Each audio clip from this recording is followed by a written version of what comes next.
Alrighty, hey there guys, Adrian DeCosta here, aka Jetterbro95, coming at you guys with an Eagles theme team gameplay today. We got a couple of new cards for the team. Now, as you guys know, I do not actually own this account. This account belongs to my thumbnail editor by the name of Toxic Chetty. Link is in the description. Go follow him over on Twitter. This is his Eagles theme team. But for offense today, just a little thing, like we didn't really get anything new for the cards, but we did get a +1 onto Landon Dickerson today. He did get go up to a 92 overall. It was the same thing for Carlos Dunlap today for the Seahawks theme team, which you're going to see tomorrow. We'll see the lineup update for that. But Landon Dickerson, he just got a +1 on basically all of his attributes. So it is what it is with Landon Dickerson. Defensively, though, couple of new cards. First off, we've got Chandon Sullivan. I had no idea he played for the Eagles until last night when Chetty and I were having a conversation about the team, and he actually showed me that Chandon Sullivan actually played for the Eagles. So we grabbed him today. 95 speed, 99 acceleration. Now, unfortunately, in the gameplay you're going to be seeing, I did not have Chandon Sullivan in the lineup. We grabbed him a little bit later, and I was hoping to pick up a gameplay with him, but unfortunately, we had some complications happen that unfortunately would not allow me to continue to play with the Eagles theme team for that gameplay. But we do have hopefully a good gameplay for you guys. But 95 speed, 99 acceleration, 95 agility, 93 zone. Chandon Sullivan, I think he's okay for the stats. I think definitely, you know, if you're going to go for a corner for the Eagles, if you want a budget option, I think Chandon Sullivan is fine. I personally would say Dion might be a good option, but we'll see what happens for myself personally moving forward with this team. Because quite honestly, you know, we'll see what happens when they, especially if they do go on to the Super Bowl next week, if they get part of the Super Bowl promo. And then we also today got the new Haason Reddick for the Eagles theme team. Now I built this on my account and sent it over to for this team. But 98 speed, 99 acceleration, 96 finesse move, 91 block shed. The thing is with Haason Reddick, I really did not see, he literally did nothing in the gameplay that you're going to see. In the second gameplay, though, the game that I played afterwards, he did get a quarterback hit. Ultimately, though, I don't know if I want to sit there. I'm not going to full on sit there and say this Haason Reddick is garbage, because quite honestly, I do think he is pretty solid overall. I don't want to say he's bad. Stats wise, he looks really, really good. And obviously, if you have like the finesse strategy item, you can get this finesse move up to 99, which is actually pretty solid, which is actually really, really good right now. So abilities wise, though, he does get speedster for 0 AP. He also does get tip drill for 1 AP, and he also has 1 AP double or nothing on him. And then for his, oops, I accidentally messed up there. And then his second ability, he has secure tackler and no outsiders. So obviously, you know, depending on what you decide to use, I personally would rather just use the double or nothing, or maybe the free speedster. We'll see what happens moving forward. Maybe get an extra AP point on that. Also, guys, we did get the Javon Hargrave for the Eagles theme team. Now, I did not make a gameplay on this on Monday, simply because I just had other things to do. And then Tuesday, I didn't stream at all. And then Wednesdays, I don't stream anymore, or at least majority of the time I don't. But 90 speed, 94 acceleration, 97 block shed, 90 power, 95 finesse move. You know, this Javon Hargrave, pretty good. Like, I think overall he's got some solid abilities to him. I did not even realize until right now I've been using this Relentless X Factor for AP the entire game. So, yeah, I'll probably change this out. Probably just get rid of it because I don't use D-line X Factors. But he does get things like edge threat for 1 AP in this bucket. He also does get secure tackler. He also does get El Toro. And then in this bucket, he does get things like inside stuff, crusher, and a double or nothing on his bucket as well as the secure tackler is free. So obviously having a free ability is going to be viable. But that is the team, guys, that I'm rocking with. This is my lineup for the Eagles theme team. We do have, you know, the similar strategy items and whatnot for the team. But with that being said, enjoy the gameplay. All right, as we get into the gameplay, my top three is CJ Gardner-Johnson, AJ Brown, and Devonta Smith.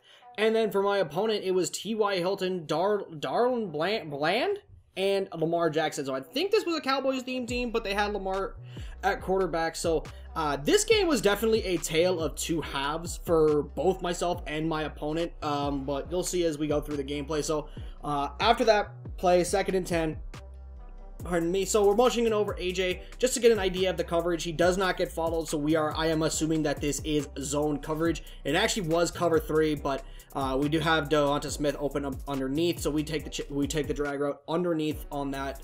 So 3rd and 2 here. Definitely did realize that he did go into a blitz, so I try to do a bit of a handoff here, see if I can get it into the gaps. Unfortunately, not so much. So 4th down and 3 on my own 35-yard line. We hit the quick slant to Quez Watkins. He does hold on to the ball, and we pick up a brand new set of downs. So 1st and 10 here. I tried a little bit of a strong close play. I'm trying to, I was going to call play action, but ultimately decided to hand the ball off. These double mug looks with, like, the guy hanging over the center type shit, these type of looks absolutely are just so fucking pathetic. I hate them. Like, I hope next year that these are not a thing. Like, I hope they're just not a thing next year, but this guy loved double A gap. That was literally his defense, was double mug. So 2nd and 12 here. I'm sorry if you heard a little bit of a thump there. I accidentally hit my monitor. So 2nd and 12, we do have a bit of time, so we find Keith Byers underneath on the delay hook. So 3rd and 6 coming up after that. We take the snap here.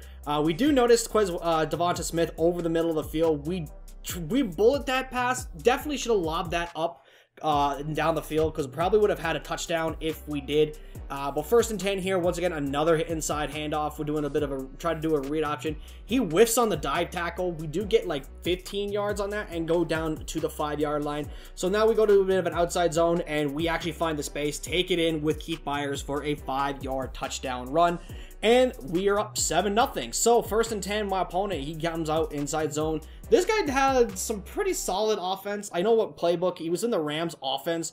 Has some different unique formations. Like, I know, for example, split wide receiver backfield is only, well, that name specifically is only in the Rams playbook. They do have, like, some variations of, like, split close and all that stuff, but it is a bit different, with the names and whatnot. But split wide receiver backfield, that is specifically in the Rams playbook. But 1st and 10 after that completion, he looks over the middle of the field. Unfortunately, Hargrave is there to get in time there to get a hit, so unfortunately he does not get the ball off. So 3rd and 10. This Eagles defense, though, for me, I play this team a little bit differently than how I will play my Seahawks team. As you guys may or may not remember, back like maybe about a month ago, I base aligned basically every single play, gave my opponent the same look.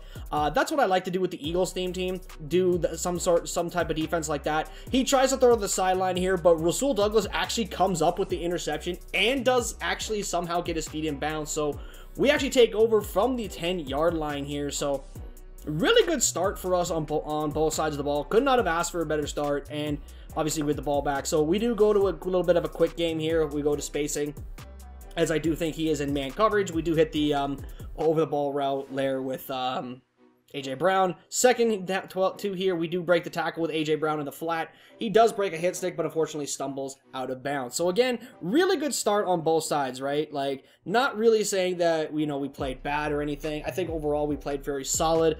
As you see on a 2nd and 11, just out of the 2-minute warning. Lots of time to find a receiver. We find Quez Watkins on the backside dig out of the deep corner in the bunch.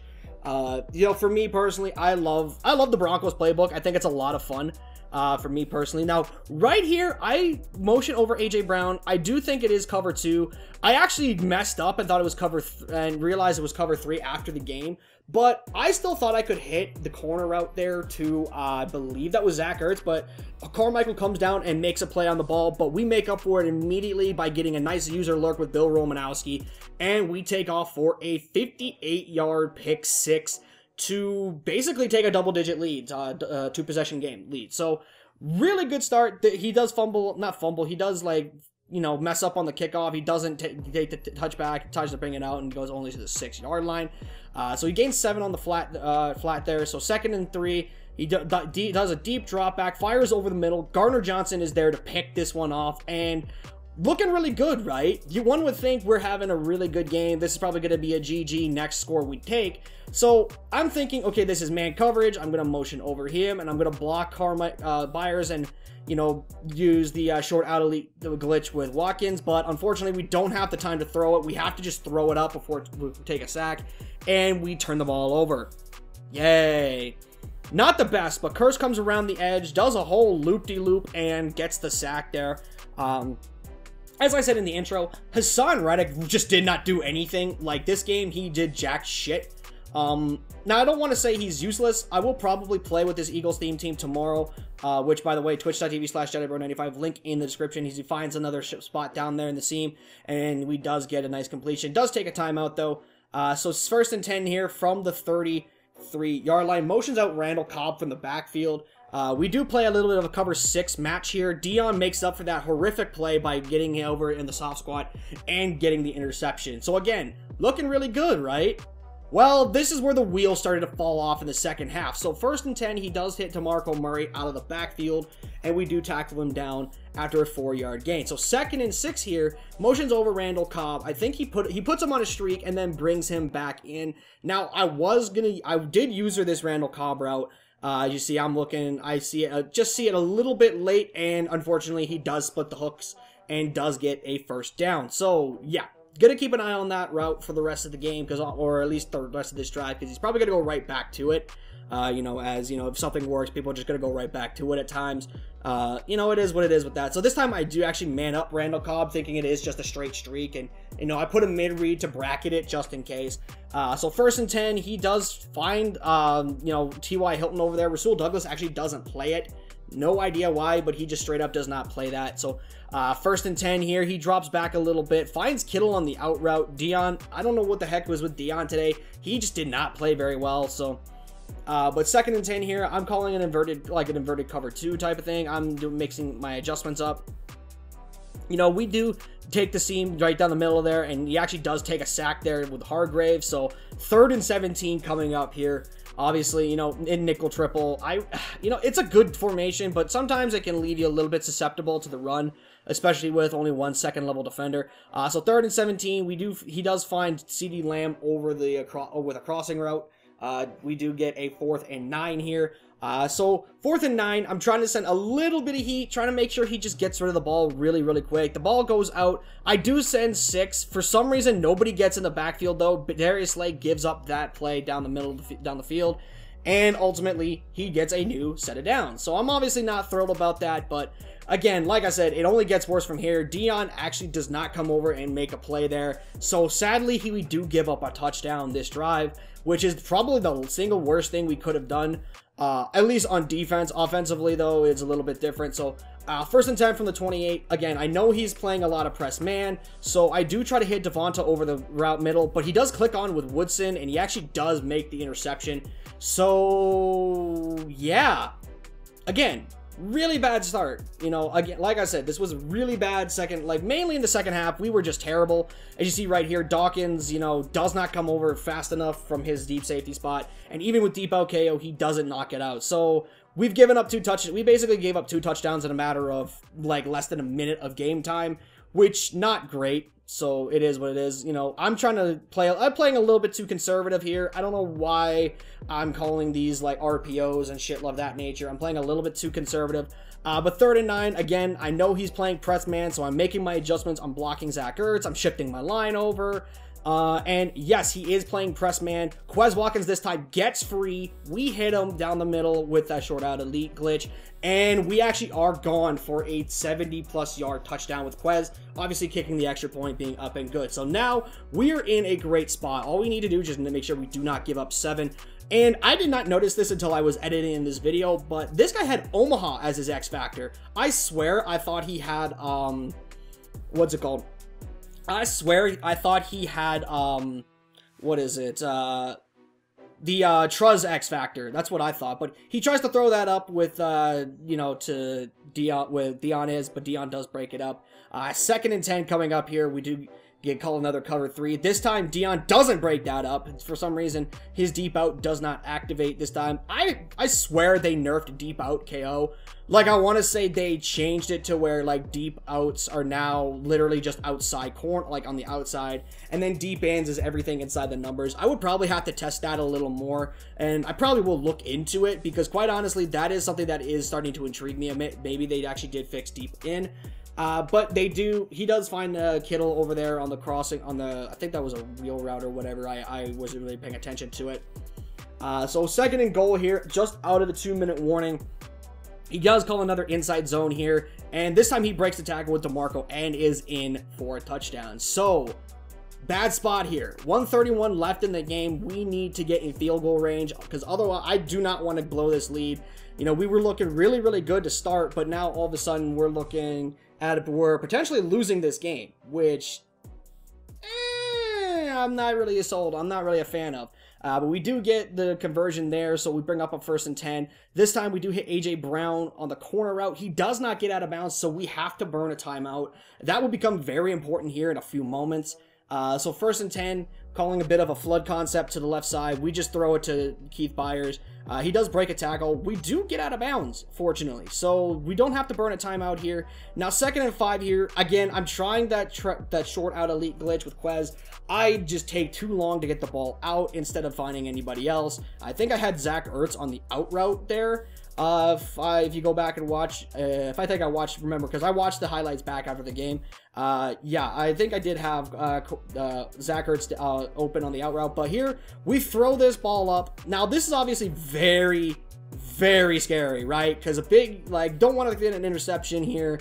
Don't want to, you know, get an incompletion. And somehow, some way, Zach Ertz comes up with the catch, holds onto the ball as he's taking a hit, and we're in field goal range with 37 seconds left.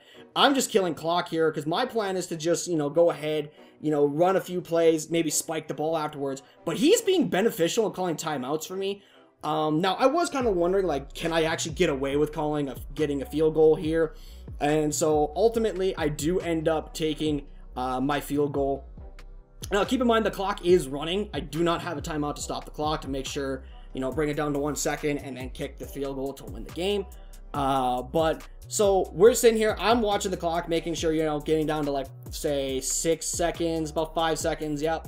So, get the snap down, get the ball out. Kick is on the way, and it ultimately ends up being good. As you can see, it's perfect right down the uprights. I actually did forget to mention at the beginning of the video, the Eagles theme team did get a Jake Elliott today for the Eagles theme team. But yeah, that was a very close game, and I hope you guys did enjoy it. If you guys did, hit the like button below and subscribe if you guys are new.